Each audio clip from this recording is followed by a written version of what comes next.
बिस्मिल्लाहिर्रहमानिर्रहीम। अस्सलाम वालेकुम नाज़रीन, मैं हकीम मोहम्मद शहबाज हूँ। आप यूट्यूब चैनल देख रहे हैं। तो इस वीडियो में हम आपको बताएंगे जिन पेशेंट को पेशाब के रास्ते जो है, बड़े पेशाब के रास्ते या छोटे पेशाब के रास्ते खून आता है, ब्लीडिंग जारी होती है, तो ये दरअसल गर्मी और खुश्की की शिद्दत का मर्ज़ है। तो ऐसी कैफियत हूँ तो ग़िज़ा को ठंडा कर लेना चाहिए फ़ौरन। मसलन लस्सी वगैरह जो है इस्तेमाल कसरत से करनी चाहिए, दही में पानी शामिल करके। मक्खन का इस्तेमाल करना चाहिए और छिलका अस्पगूल का इस्तेमाल करना चाहिए। तुखम बालंगू भीगा हुआ खाना चाहिए। फालूदा वगैरह का जो है, फालूदे की जो सीवियाँ हैं, ये फालूदा बना के इस्तेमाल करनी चाहिए।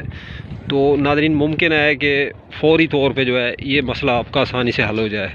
तो अब तक के लिए इतना ही। तब तक के लिए अपना भी ख्याल रखें और अपने फेसबुक पेज और यूट्यूब चैनल का भी दोस्तों हम मिलें किसी भी नई वीडियो के साथ। वीडियो अच्छी लगे तो वीडियो को लाइक करें, शेयर करें, कमेंट करें। अब तक के लिए इतना ही। खुदा हाफिज़।